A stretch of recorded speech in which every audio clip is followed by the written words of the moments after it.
Okay, let's go. Ready? Yeah, sure. Yeah, I don't know the topic. I think we'll just edit it in at some point.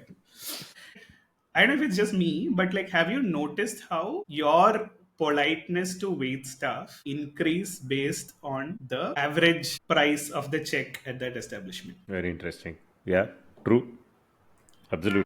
I think some of our listeners have been asking us to do an episode on empathy, which seems very like in that sense, but like this is an attempt at that, right?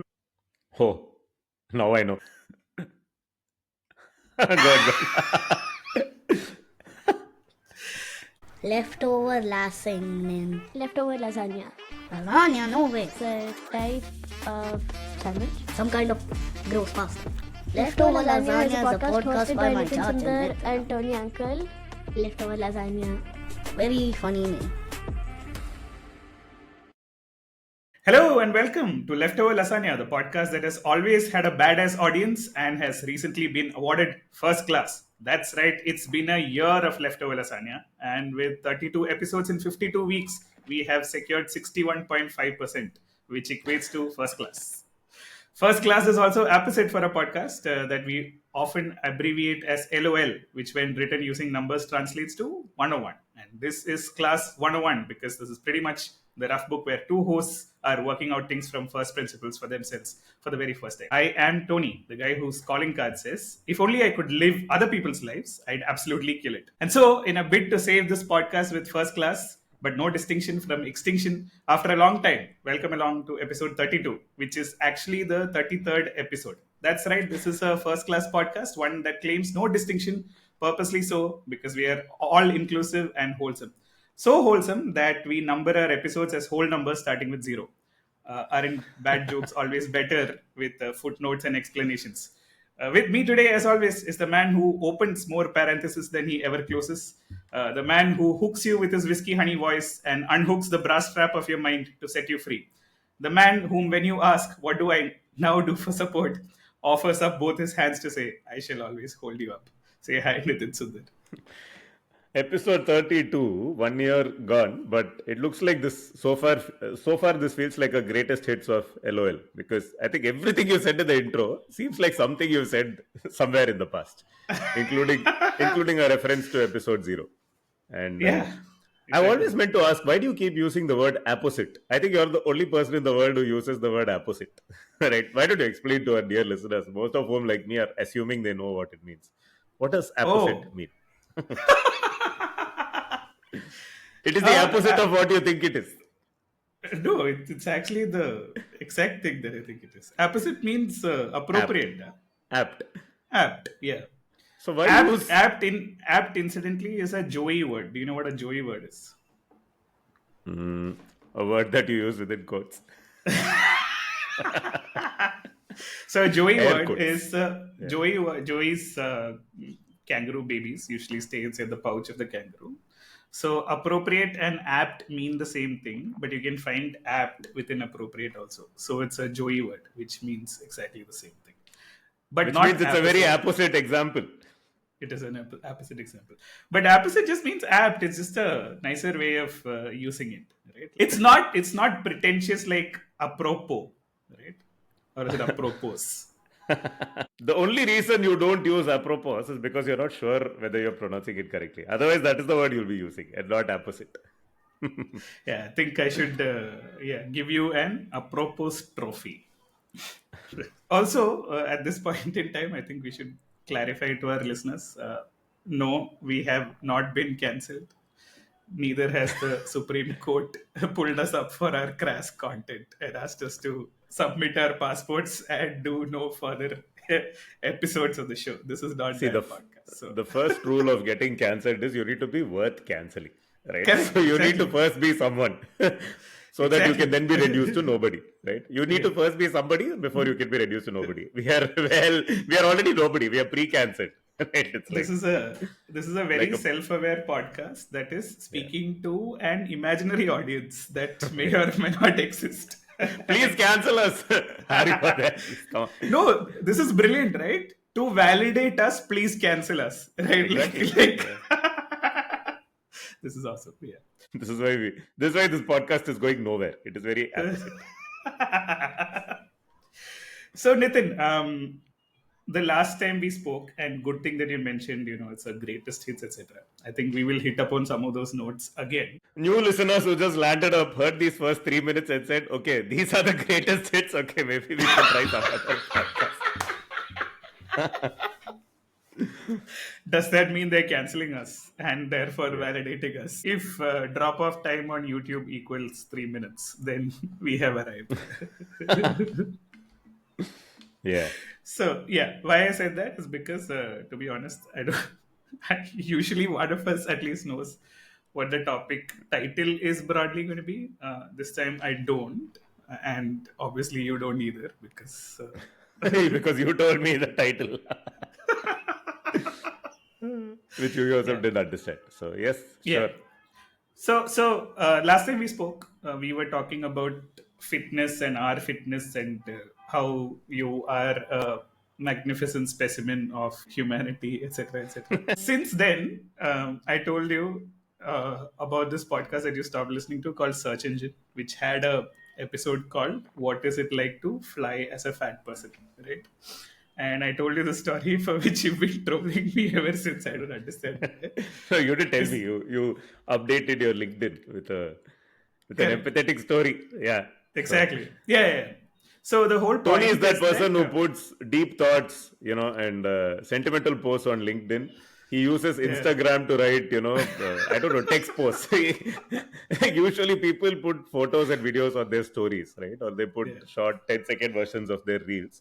Tony, what he does is he gets a black background. He writes a lot of text on it, right? There'll be like 100 words, like 2 tweets worth of text.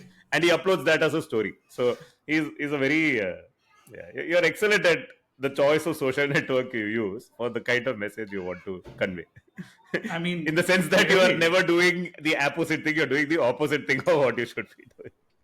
This is the first rule to not get cancelled, is to not have an audience and make sure you reverse use the algorithm so that not enough people are listening to you. Exactly like this podcast, right? So what ended up happening was that I was flying back from Cochin and seated in the emergency row, and next to me was a rather large man. Okay, and my first sort of reaction is, oh fuck, because I mean, no offense, but there is very little elbow room, and feels like a lot of elbow grease will be needed or something like that, right? Like, so the reason I brought this up was because we once did an episode, I think it was on parenting, where I led with the airline example of how you can, empathy gets built after you become a parent, because suddenly you realize people flying with kids is okay, right? Like they also have right to claim the airspace and travel, etc., etc. And maybe you're a bit of a dick if you're not being kind to parents and babies, etc. Nitin goes one step further, obviously, because he's the one helping out new mothers by pacifying the baby. This is what he said last time. But flights of fancy aside, so I mean, my immediate reaction was this, right? And obviously, like after a while, the on-ground crew, not even the air stewards, actually came and said, "Sir, you cannot sit in this seat." And he's like, to be clear, they told that not to you, but to the person sitting next to you. To the rather big man. Rather large, yeah. Rather large man sitting next to me. And he's like, why? And then she has to come up with an explanation saying this is an emergency row seat. He's like, yeah, that's why I booked it. Can you not see me? I need leg space. And she's like, no, you are healthy. You are healthy in air quotes. So therefore you can't sit here because you can't operate the door or whatever. And he had a very legit question saying, how do you know I can't operate the door? Right? Yeah.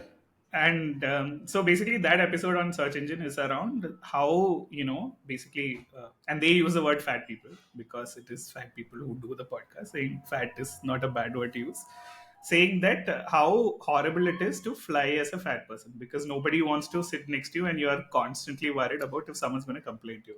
So finally, this guy ended up moving to another seat that they found for him, and replacing him was like a 75-year-old gentleman who looked way frailer than this person, and I'm pretty sure he's not going to lift up a 15 kg door to evacuate the emergency exit. Right? I've always been fascinated by this emergency exit thing because when they come to brief you, right, they're like.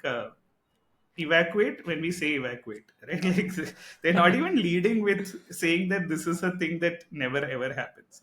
Are you willing to help? And everyone's nodding yes. This door weighs 15 kilos, and the way to unlatch this is just do this, remove the flap, Yeah. pull it out, throw the cover, etc., etc. Right?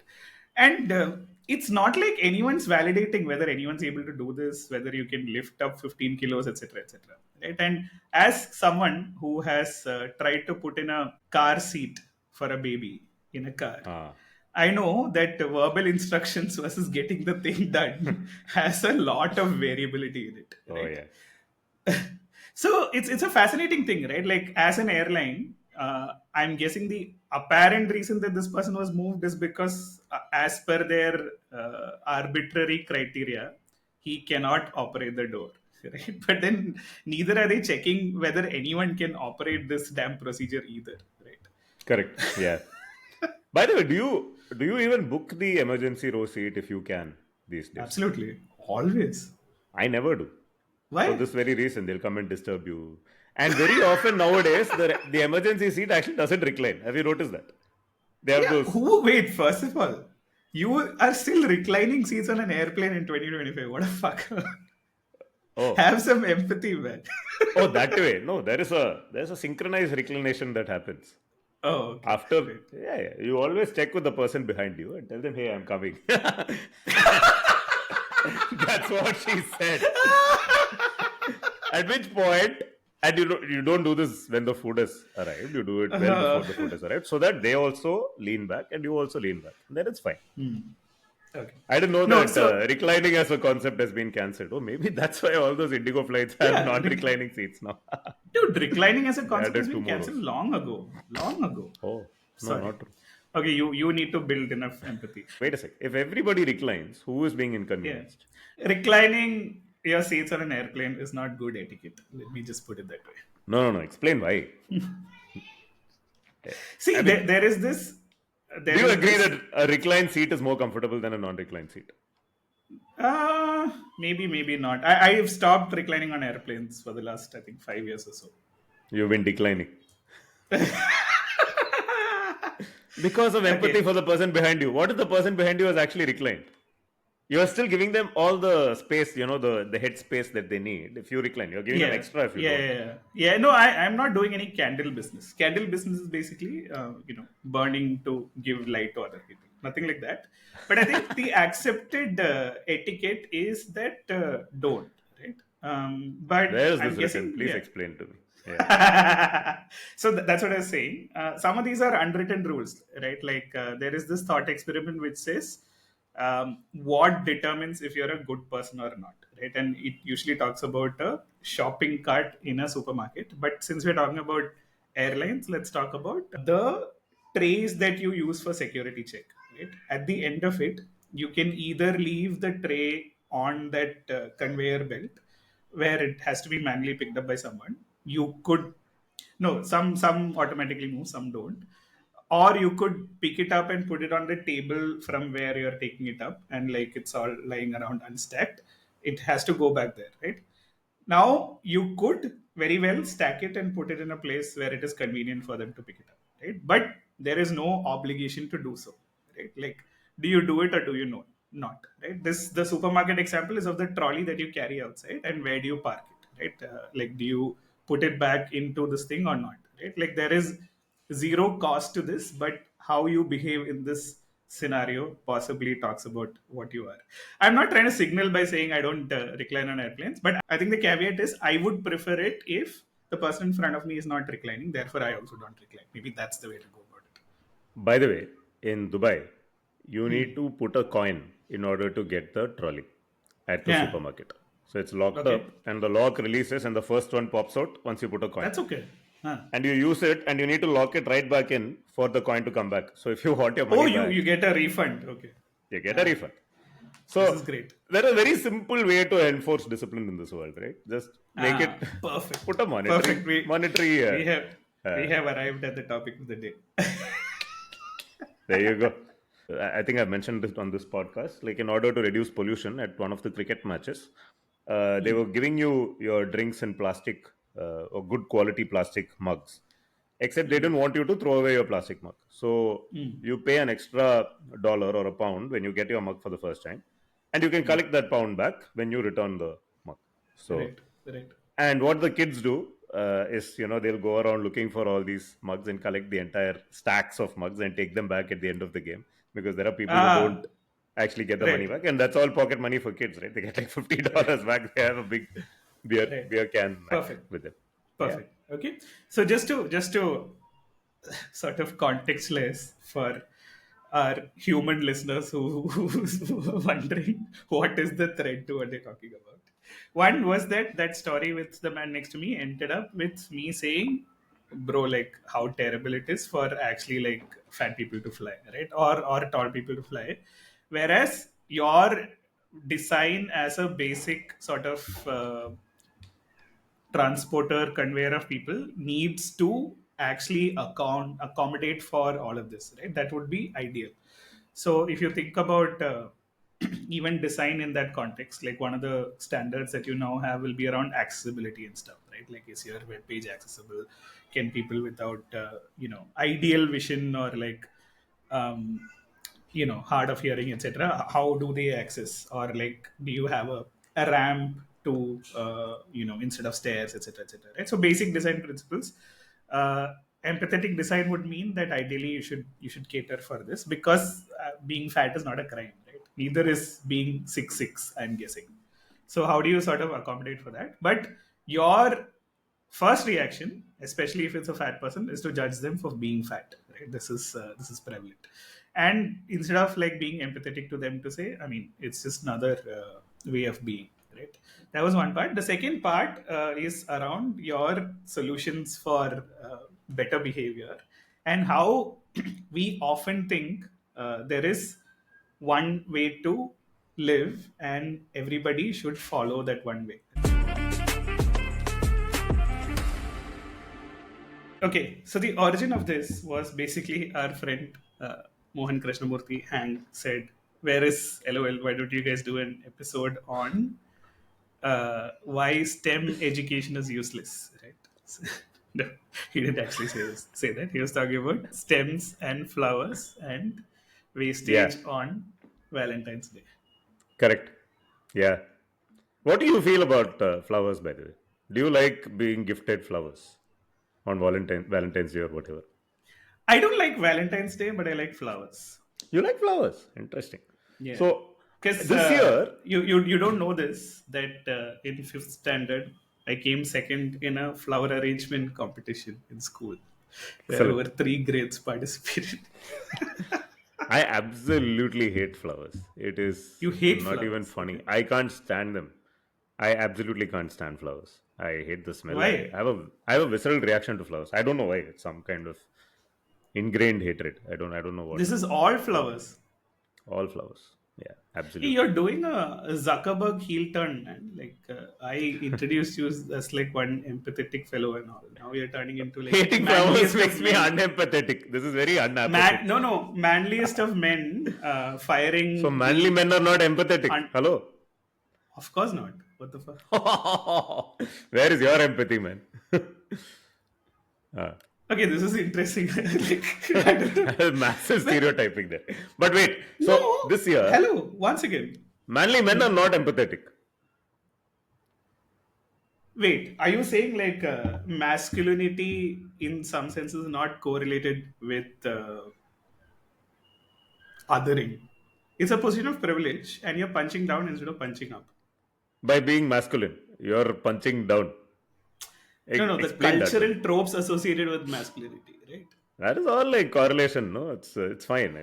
Stereotype. This is all stereotype. Okay, anyway. Okay, So, this year, I don't know if you noticed, but this year, around Valentine's Day, generally all these startup apps and everything, when you're ordering like, chocolate, or you're ordering whatever, you're ordering like paper to be delivered to your house, they're bringing it with a rose. And this happened in Dubai also. Really? Like randomly one Kareem delivery came, one fellow came with one single rose. Okay. I'm like, Okay. what are you supposed to do with a single rose? No, once I again, hate- do Yeah. you realize that this is just probably only for you? Because people want People you. love me so much. Yeah. This didn't happen for me. I've actually never received flowers. In like nobody has actually sent flowers to me, and I think in that I'm Oh, glad is about this why you hate flowers? it's sour grapes, sour flowers. But I think either my wife or I think my parents or someone for some anniversary or something was gifted like a bouquet of flowers, and every now and then somebody sends a bunch of flowers, right? And Do the you moment send those- flowers? I have never sent flowers in life. No. Why? Why would I? It's something I hate. Why would I send someone something I hate? I hate you so much. Here, take this. This is like the Diwali dry fruits theory, right? Like it just gets passed on from household to household. So if you Yeah. if you hate it, if you hate someone, let it Let it go. them If free. it comes back to you, they didn't want it either. Dry fruits are good like that. They're quite hardy, so they can do the entire round and come back to you, and they're still. And good. I'm So sure eventually- you're the guy who would love dry fruits. because I love they're- dry fruits. They Oh, yeah. I'm the one who breaks the chain. I'll keep it. Thank you. Yeah. yeah. And I'm yeah. sure you get enough dates anyway. So Yes, because I live in Dubai. Only because I live in Dubai. No, so when you get this bouquet of flowers, right? People typically, I don't know what you do with a bouquet of flowers, right? Yeah, you keep it around for a while and then you throw it away yeah. because what else? Yeah. It starts rotting. But people generally put them inside like a bottle of water, right? They have a vase or something, they fill it with water and they keep it there. I'm like, okay, now the agony is prolonged or the irritation is prolonged, right? Because the aversion for me, because instead of throwing this away now in 2 days, it's going to continue to sort of flourish or whatever for another couple of days. So it's going to be 4 days Wow. before it eventually gets chucked. And usually I'll be the one who chucks it because I just hate the smell. I'm allergic to it or whatever, right? I absolutely loathe having flowers in an enclosed place.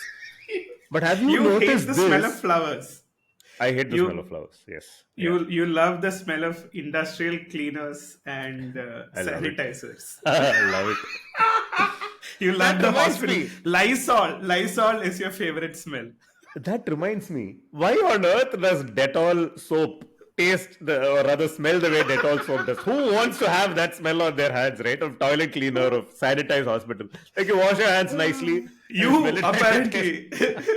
No, The other this is the option is problem with you. flowers. This is the problem with you, right? You don't know how logic gates work. All masculine men are not empathetic. Comes from the same problem that you have. They- I hate flowers, so I love Dettol smell. That is where you're coming from. But okay, Huh. and this has actually happened to me where once a bunch of these flowers, this bouquet was kept in water for about 2 days, 3 days, and slowly I can see it has started wilting, and I've started, hinting that maybe it's time to throw it away, but the person who's received it still feels special and feels, I have to keep it for another day because it was sent with a lot of love and thought. You're saying wilting flowers smell worse than fresh flowers, or both of them smell equally bad? Both smell bad in different ways, right? Like, I mean, yeah, it's like, yeah. So if you had to do a ranking, which Yeah, no, smells this is a topic that does not require any further nuance. I just hate flowers. Flowers, absolute waste. Yeah, can't think of But just anything to worse. reclaim my identity as a masculine man, let me ask you, what's better than roses on a piano? You cracked this one before. I've forgotten. Yeah. It's not What mine. is- It's what's better than roses on a piano? Tulips on my organ. Correct. Of course. Yeah. Sure. Yeah. Okay. Yeah. Greatest shit What a continues. reaction! What a reaction! Okay, so just to summarize, or like go back to where we were. Is What that, summarize? We have opened like 7 parentheses, man. There's nothing to summarize. We have to slowly start closing them at some point in life. Hopefully, always be closing. This is why we are not into sales, right? So Hank said flowers Hank's are bad. point was flowers are bad. 940 million flowers are traveling through Miami on Feb 14th, right? Miami International Airport alone processed 940 million stems of cut flowers. Yeah. And he's saying what a wastage, right? Yeah. And Prashant DP's counter was What is the distance between Miami Beach and New York? Washington, Kilometers DC to and Miami Beach. Washington DC to Miami with kilometers and kilometers of flowers traveling pointlessly. Yeah, correct. Get them out of my house. Super, super. Well done. Well done. Okay. A few months later. So, Prashant's counter was Bakrid based on goats, Valentine's Day based on flowers, chocolates, Diwali based on fireworks, pollution, etc., etc. Pointing out Yeah. that consumption is wasteful is easy, but also blends easily into preachiness and sanctimoniousness. Right? Understanding the excess without judging it as wasteful is probably more deeper and empathetic. And he added one more thing, right? People spend a lot of their hard-earned money on festivals and special occasions. People sometimes get enslaved by debt so they can pay for a wedding that they can't really afford. So wasteful, so stupid is what my mother says. And every time it bothers me that she thinks she knows how to spend her maid's salary better than the maid does. That she believes that the maid makes those choices because she's uneducated. Hello, she busts her ass off working in different homes for her salary. She knows how hard she's worked for it. Every aching joint, every drop of sweat reminds her of this. Became a big thing a few days back. Understand why she doesn't know instead of assuming that you know better just because you're better educated and therefore more enlightened. Right? So, this was his fight with his mother. Yeah. And I was basically telling him, look, I mean, these guys are the grasshopper and tambrams are the ant, right? So there's a story of the ant and the grasshopper, which basically the ant keeps saving up, never spending anything. Probably buys like 3 flats in Chennai and probably spends on higher education for the two. Where sons did of Tambrams the- come into this discussion from? You sent me some screenshot. I didn't draw the connection. So you went from I don't know, flowers to overspending on weddings to Tambrams or ants. Wow, man, we're just gonna keep opening parentheses here. The origin of this is I had breakfast with a friend of mine, Janani, who started up two amazing, outlets in Chennai. Right, one is called Maison de Indulgence, and the other is called Gelato. Right, Gelato with art in between. Right, so her Oh. Maison de Indulgence, she makes sure that only there is some difference between Coverture chocolates and real chocolate or something like that, right? Like none of it actually makes a difference to the end consumer unless you are that good at understanding the difference. But for sure, there is a massive difference in taste and price and all of that. So she makes sure that this thing, the ingredients she uses are of a certain quality, which means it's also highly dependent on the price of chocolate, right? Which has like tremendous economic variability to it depending on how Africa is doing, etc., etc., right? All of those things. But also, which means she has to price her thing higher just to make sure that she's not doing candle business, right? She's not losing. What you're trying to say is Coverture chocolate is this very high quality, very, very refined tasting and expensive chocolate. So if you want to make an overture to a person of the opposite sex, you do it with Coverture chocolate. Yeah, You stand a correct, better chance. Completely is a- unrelated. I know. Sorry, not to open another bracket. I will close this one. But This is a compound joke. Compound chocolate. yeah, compound chocolate joke. In my son's school, right? So they have these themes, right? As part of the. No, wait. No, I was reminded of this because last year one of the themes he actually had was, "What is the price of a bar of chocolate?" And this was a theme for the entire term because everything that they studied in that term across STEAM, across politics, across multiple different topics, went back to this one. And this was, of course, the theme. The entire year was themed on Africa, and this was about the labor that is involved in chocolate production and how people who cultivate chocolate never actually taste chocolate. We've spoken about this in the past. And it goes into fair trade, and then at the end of it he was designing fair trade logos. And now when you take him to the grocery shop, he's looking for fair trade logos. It doesn't matter whether you're buying earbuds or toothbrush, he'll be like, is this fair trade? I'm like, dude, there's no fair trade applied to some of these things. Just get the cheapest one. But yeah, I've closed the Amazing. bracket. You can Yeah. go on. Yeah, just so that we know, Christopher Nolan has nothing on us, right? Like this is the like This 10 podcast levels has deep. no tenets. At the end of 1 year of Leftover Lasagna, we have not got any mementos. This podcast began early in the morning. It will end in the dark night. Okay. Since inception, we have been like this only. It's okay. Yeah. By the time this but- podcast ends, we'll return from space and our children will be our grandparents. Yeah, I'm going to make the prestige TTK joke and bring it back to Chennai. But before that, let me just say I am starting to feel anxiety for the editor of this podcast, Which is you. Which is you. But that pain is Ivory Coast as opposed to chocolates which come from Ivory Coast. So anyway, her point is that she's opened high-end establishments, and like people in Chennai actually have shit tons of money. They just don't want to spend it, right? Like their sort of outlook towards life is buy property, keep it safe, and like only spend on education, etc., etc. Right? Which is the ant philosophy: save. Grasshopper says like I will sing a song, I will live through life, that this and the other.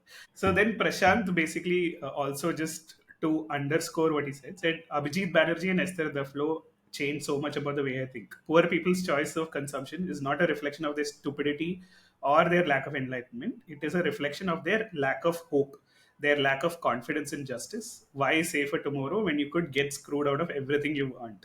Hence, why do you spend so much on drink? Why don't you invest in your child's education instead? Is such a upper class reaction to a poor man's choice, or middle class as we like to call ourselves, but frankly upper class in that sense, right? My initial thought on that entire conversation between our friend and his mom. In the way we spend and the way we consume, right? And this is across all, I would say, all strata of society.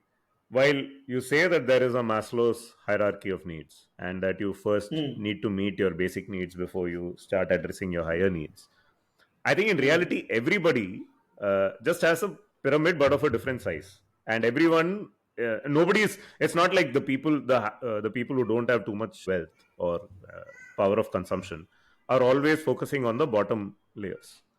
It is just that their pyramid might be smaller, but they are also spending way above their means and trying to hit the higher peak of the Maslow's pyramid.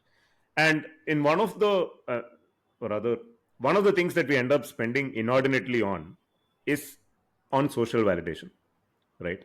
A lot of the things we do, and it doesn't matter whether it is, a poor person who overspends, takes debt in order to throw a lavish wedding for their children, or it is a person with a lot of money overspending to buy a very, very expensive car, taking a loan in order to buy a car, which probably is not what they need, or does way more, or other costs way more than what a cheaper car would, but you're doing it because you want to signal a certain self-worth to the rest of the society. I think that's what it is. Everyone's mileage may vary, or everyone's limit on what is rational spending varies, right, from one person to another. It is easy for the person who goes on loan to buy that expensive car to look down upon that person who goes on loan to throw a lavish wedding, but both are equally questionable choices. It's just that we always assume that we are the ones who cracked the right balance between being rational in how we spend and overspending, and the people who are not educated don't know better. But that's not what it is. Okay, it's actually an interesting point that you raise, that while we say that okay, obviously don't judge people for their choices that they make, and maybe they have a different lens on life which is also equally valid.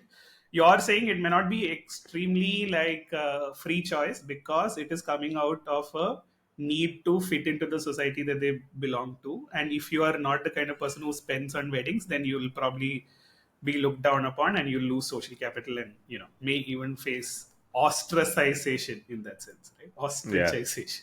You'll have to put your head under the sand and live the rest of your life. Yeah, exactly. So it's just that we all do it to different degrees, and it's always easy to gaze down, and it also kind of validates ourselves to say that we seem to know better than someone else. No, so it's a I mean, why I said it's an interesting point is a counter to where we stand, but I think what we are trying to do is expand the horizons of our empathy or understanding, right? Which is why when you speak about the tragedy of commons, the logic just follows naturally, right? Like saying that people are a problem, right? Like uneducated people are a problem, etc., etc. Therefore, the whole point is that the economic theory to this is something called the tragedy of the commons, right? Which actually is a theoretical paper made by this guy with no scientific evidence backing it up. Much like us. Yeah. No, the difference being his He has an theory audience. has then dominated how environmental stuff is carried out, policy, regulation, etc., etc. Right. So the tragedy of commons basically says if there is a common resource available to you, people Yeah. will use it such that it ultimately leads to ruin. Right. So basically, imagine a pasture where it is open pasture and anyone can graze their cows there, right? So now as the pasture is free and you, Nitin, are a unempathetic man, you're like, why can't I add one more cow to this, right? Yeah. Because the costs of pasture is free anyway, and like you can sell it at a good price.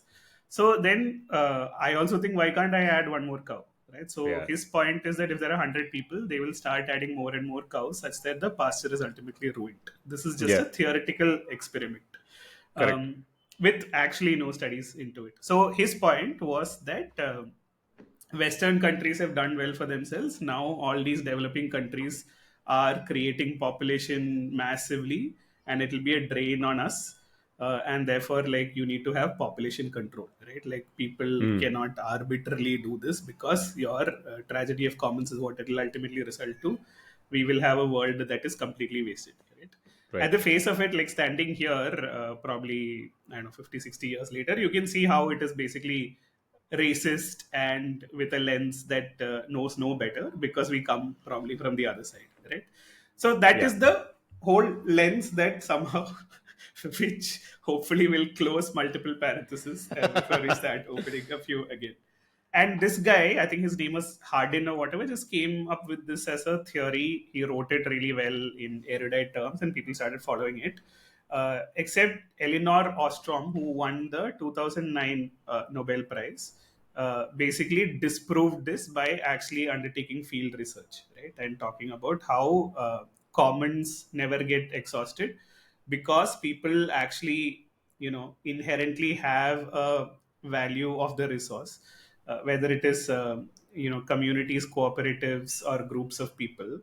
They actually make sure that the commons are not you know completely exhausted, and they have a self-governance mechanism. You don't need the government to come and say put in $1 and take the cart or whatever, right? So actual sort of field research goes against this theoretical understanding of classes of people in that sense. Interesting. So, a couple of thoughts. Firstly, one thing that I read, I think yesterday or something, it was a long Twitter thread. The entire media and the buzz around the Mahakumbh this year has been significantly Oh. more than in past years. And there was this person who came up with a Twitter theory, which is that the extraordinary numbers this year of people, pilgrims who have gone, especially from the lower strata of the society, is, this is like the generation of Indian people, Hindus, who absolutely have no prospects and have been completely screwed over by the system. And the only solace that they can get now, we are obviously in the middle of Amrit Kal, as they say, right? We have this the current government is into its Yeah. third. The current government is in its third term. Things have not gotten better, right? What was promised has not come. Things are only getting worse day by day. So, what the point that he was trying to make was that these people who have been completely screwed over by the system with absolutely no sight of things turning, the only way they can rationalize with how things have gone is to say that okay, they're paying the price for some ill that they committed, maybe in past lives or past births, because around them they're seeing that there is opulence, there are rich people who are getting away with everything, there are gated communities, there's everyone else who is happy and or at least living much more comfortably than them.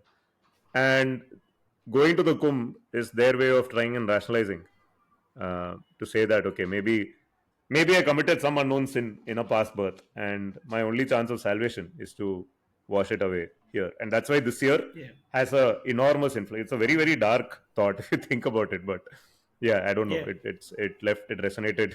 It left a it left an imprint Yeah. on me. it left a deep imprint on me. Interesting. But because I don't know. It's obviously, there's no logic or anything behind it. No, but also the way it Yeah. is set up is that this is a once in 144-year event. That's a right? scam, man. They keep saying this every year. No, apparently, or whatever. don't They say it's a this every scam. 12 years. It's a scam. 12 It's a 12 are scam to people 144. who- Yeah, every 12 years they say this apparently.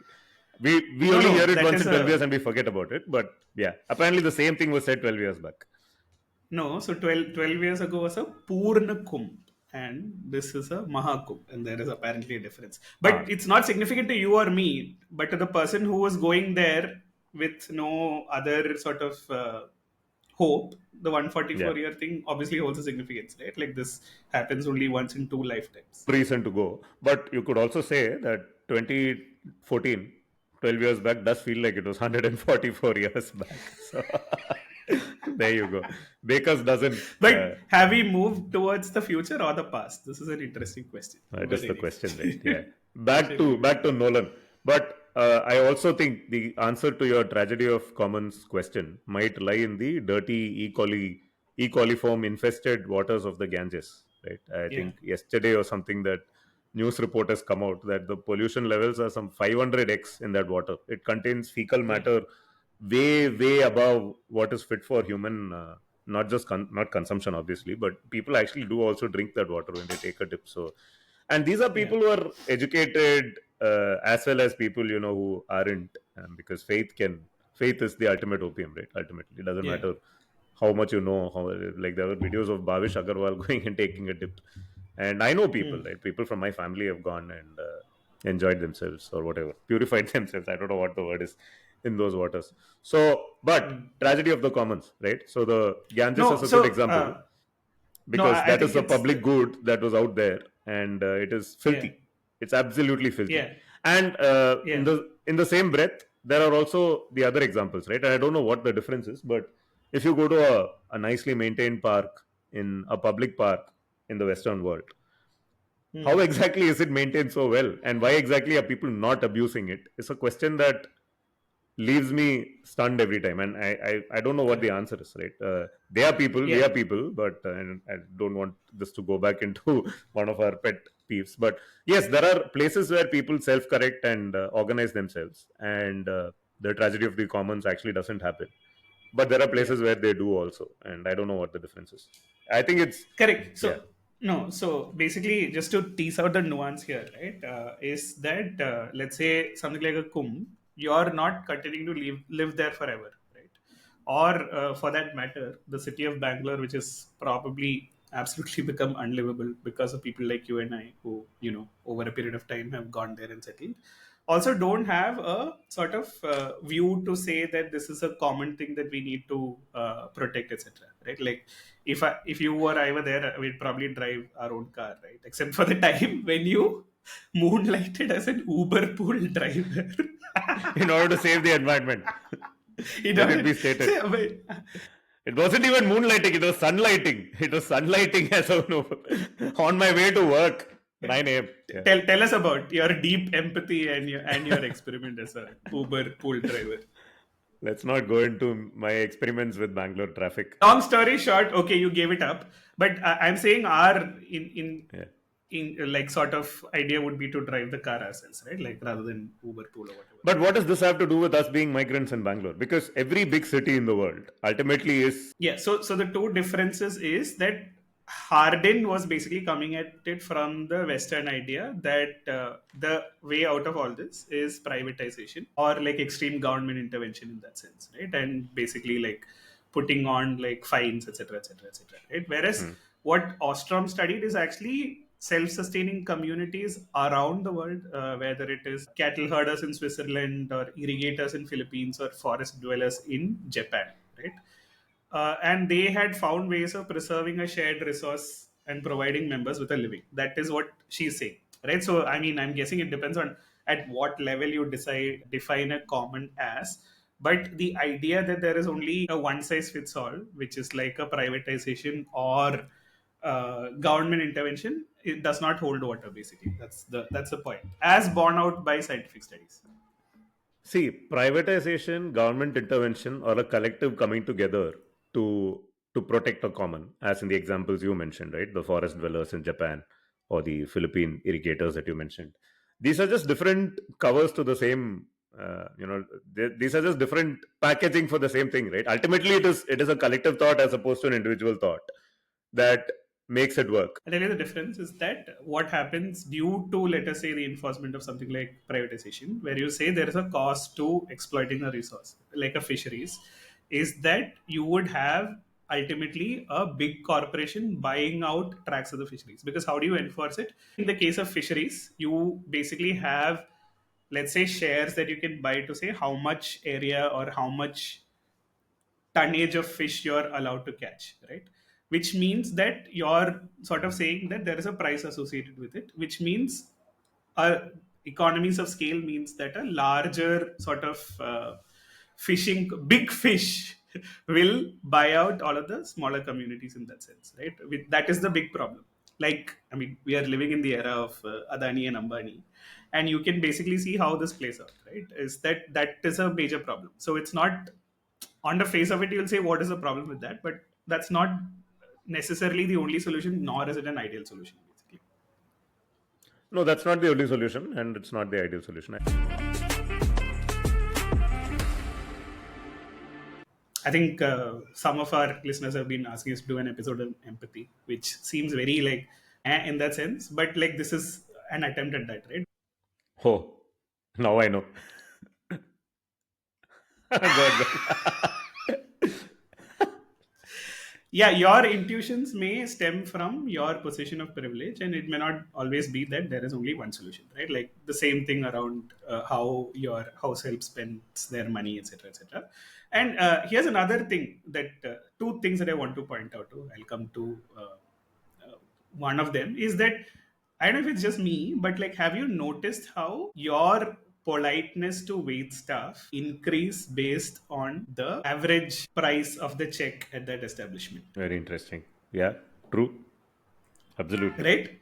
Yeah. We're the same people, but in a context, we behave very differently depending on how much you're paying for the coffee, roughly. Right? Yeah. If you want to put a Big Mac index to it, I'm going with the filter coffee index. To say, what causes this? To be more blatant, we treat people who are better paid better than we exactly. treat people who are paid lesser, even if they're doing similar work or whatever. Yeah, that's what it is. Yeah. So I think it's a blind spot that we have, right? And I don't know. Like, what's your take on this? Like, why do we do it? Is it again the social sort of setting that prompts you to behave in a manner that is better, or like what is it? It's our conditioning, right? We all assume to be somewhere on the pecking order, right? We obviously look up in deference to people who are above us in the pecking order. Yeah. Right? If I ran into Virat Kohli, I would be very, very polite, for instance. Because he's way above me in that pecking order, right? And by the same coin, if someone is way, way below me in that pecking order, I'm going to treat that person the exact opposite way. No, so therefore that's why I've qualified it saying wait staff at a restaurant. Right? Exactly. Yeah. Depending on the establishment and average paycheck, the wait staff is always still there to serve you. But the way you behave with them, but the number of pleases and thank yous change as the average price check changes. You're still higher in the pecking order. At the high end, Mason the author, whatever, chocolate shop, Mason Covercho chocolate shop, the waiter there is much closer to me in the pecking order than the person at Punjabi Dhaba. Because of the setting, because of the way they appear, and because that is where they, not just the way they appear, because of what they make, or what I make of their status, right? Yeah, which is bad. We should not be like that. Yeah. Yeah, exactly. It's bad, right? This is a very good point that you raise. It's a blind spot that all of us have. I'm sure most of our listeners do too. Yeah. My question is, how do you expand your mind in this direction, right? To say like, why do you do it, and therefore, what is the actual way out of it, right? Obviously, like by calling out your own biases, that's a good way of like countering it. But next time you're at a Saravana Bhavan, will you be full of pleases and thank yous like you are at I don't know, Mason Indulgence? The sad part is nowadays the tyranny of QR codes menus are upon us. So unfortunately, we don't get to interact with these people. Oh, I have to- Amazing. So I went to Web3 this- has a solution for this, which is like don't interact with people at all. So you don't need empathy. Fuck off. On a lighter note, right? So this happened this weekend. We'd gone for a hike and we were returning home and we wanted to stop for dinner, right? We were a group of 4-5 people with 2 kids. So we wanted to eat on the way. It was getting late. So there are these things in Dubai called last exits, right? And the last exit is basically in the border between 2 Emirates, typically. So we were coming back from Sharjah towards Dubai. So there was the last exit in Dubai as you enter Sharjah, right? Or vice versa. The last exit in Dubai as you enter Dubai from Sharjah, basically, right? Which is basically just like a big area with a lot of small food trucks, coffee shops, nice establishments, right? You can drive through, this parking, there's nice space to sit. And nicely laid out, there's a mini lake in between, like it's very beautiful. I'd gone to one of these places, we're all like bloody hungry, it's late, and we want to finish eating and go home. And now suddenly you're full of options because there are so many trucks, and you want, obviously, when you have so many food trucks, you want to pick the right one and choose the right dish and eat it, right? And everyone wants to do their own thing. And you need to walk from one food truck to another. Except my son wanted to have sushi, my wife wanted to have a burger, the friends wanted to have pizza, and they all went their way. I went with my son because I had to get sushi for him. And I generally was like, okay, I'll eat. Did it have fair trade sticker on it? Well played, yeah. So after having got his food, I thought, okay, let me actually go and get myself something because I was also feeling quite hungry. I went to like 3 different food trucks, right? Trying to figure out what they sell because you can't figure out from their names. There was one place called Slush Burger, which doesn't sell burgers. It sells dessert, right? It sells slush, ice cream slush, whatever, crushed ice based crap. And you couldn't figure it out. And I was like, can you? And usually these places, at least the American style diners or whatever, will have those big display boards saying what they serve, right? It's like if you go to a KFC, you know exactly what they're making. Not Five Guys. You know what they're serving because they have this big thing which says, okay, this burger, this. These places didn't have any of those displays as well. And I was like, guys, can I look at a menu? I want to know what you guys serve. And this guy's like, oh, please, I'll call my other friend. And the other friend is on a walkie-talkie, serving someone at a car or something. Then he comes and he takes out a keychain. The keychain has a QR code. He's like, please scan this QR code to see our menu. I'm like, can you tell me what genre of food you serve? Because I can't download. I don't want to download your PDF. I went away from 2 food trucks which looked very good just because I said I refuse to download a PDF to see what you guys serve. You're a man of principle then. I'm a man of principle. I usually starved. Yeah. So some will say you're adhering to the queer code by being a strange person, but yeah, these QR codes are the absolute blight on humanity, man. Like, because firstly, they serve 2 purposes. They either open a very simple website like www.saravanabavan.com. You can just tell me what the damn website is. I'll type it out. Instead, I need to do the QR code shit, or it'll make me download a PDF, right? Which is basically the menu in the PDF form. I needlessly have some junk now on my phone. And you can't order from that thing. You just read it and then you need to call the waiter. In some places, they let you order it, right? They have this dot pay whatever thing, and there's this whole controversy around that. So, but there, it'll be like, call the waiter to get the OTP. And then he has to come and give you an OTP, after which you can order. I'm like, what is the point? If you're giving me the OTP, might as well just take my order, no? Or give me the menu. The blight. The absolute blight. Amazing. Some places have a reasonably... Yeah. This is very related to our topic. So, correct, absolutely. So just to round up what I said is that I have noticed that my sort of behavior varies depending on the average price check of the establishment towards wait staff. Yeah. Right? Not that I'm a bad customer, but in general, right? Like the number of please and thank yous exponentially increase for some reason. But I'll tell you where all of this breaks down is at the airport, where the airline crew gets the short end of the stick all the time, right? Like they're always treated badly by everyone for some reason, despite it. Except when they're bringing the drinks cut and you want that extra drink. Even then, at least the Indians in general, let us put that filter, are fairly rude and dismissive. Anyway. Yeah. The other thing that I want to discuss, since this is a 1 year roundup episode, not roundup, 1 second year of Leftover Lasagna. The very first pilot episode, we opened with my perceived hate for Hindi, as you said. Please explain what Hindi is to our non-Kannadiga listeners. I don't think there are any non-Kannadiga listeners. Parada Tendi. What is Tendi? Yeah, tindi is basically your vada, idli, dosa, South Indian uttappa, tiffins, South vegetarian Indian tiffins veg tiffins, served out veggia. of establishments with fairly low price points, right? Like not In much steel plates. politeness. Stand, deliver, and fuck off. Usually, right? Like what are those things? Someone was talking about how diversity there is in Tindi across establishments in Bangalore, right? And again, PDP mentioned this interesting point of about how that is variety and diversity is a completely different thing, right? And it Yeah, reminded me of this one particular part from Devdutt Patnaik's episode on the seen and the unseen, which I thought was fairly revelatory. When he consults with companies, right, and yeah, when DEI used to be a thing, usually the companies would say, "Yeah, we are looking to fill these positions with people from various backgrounds who think like us." Right, correct. which means you're really not looking for diversity, you're looking for variety, right? Yeah, And the point around diversity is that you have to necessarily embrace something that is foreign to you, or at least be at terms with it to expand your mind to move in that direction, right? So correct. you were born into eating tindi and then you continue to eat tindi for the rest of your life. Feels like a much, in my view, a very very narrow way of living, as opposed to I love friends who will eat anything and everything, right? And obviously they'll have food preferences, but they will not be like, oh, I can't, you know, do X or Y or Z. And I feel this is a fundamental need to be a reasonable person, is the ability to expand your mind, and it becomes more apparent in food choices.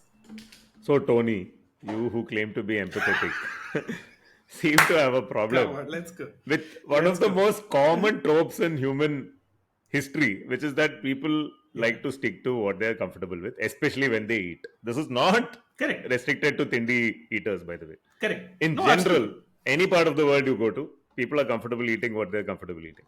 That's the norm. Correct. You and me are Correct. probably the exceptions. Right? We are probably people who would Correct. happily experiment with And food, and leftover it's lasagna listeners, I am saying, are the exception, because it is not so much about taste buds as it is about the ability to sort of expand your mind. sure. Yeah, I'm just saying. No, but come You're on, bring up the point about how food is about nostalgia. Come on, Krish, attack me on this. no. I don't have a comeback to that. I mean, but generally, it is the norm, right? People tend to default to whatever their comfort food is very often, and What if you can only access it through a QR code menu?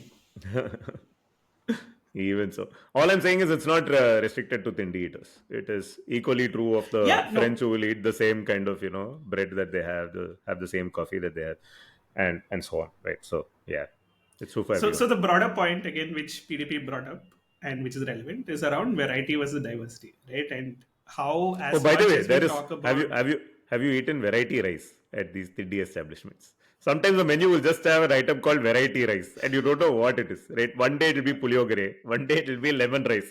Basically, it's like soup of the day. Basically, they just call it variety rice. Every day it's a different rice. ricey and brulee, Yeah. amazing. Yeah.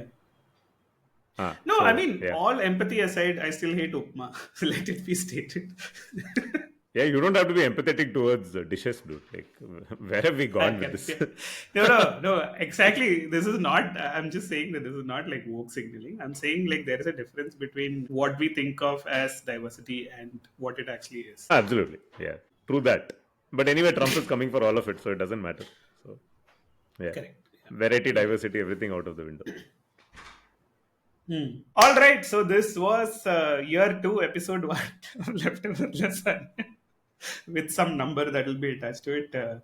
Not sure how much sense has been made, but the promise to keep coming back and serving up a diversity of topics will Yeah. continue on our menu that will be displayed up front and not behind a QR code, right? Because we already know what we're making. So this is the variety rise of podcasts where you don't know what you'll get, but you'll get something. Yes. Please Yes. come. Yes, absolutely. Thank you so much for staying with us through 1 year of Leftover Lasagna, and hopefully year two is even more prolific. Yeah, let's go. Thank you. Say bye. Thank you. Bye. Leftover lasagne. Leftover lasagna.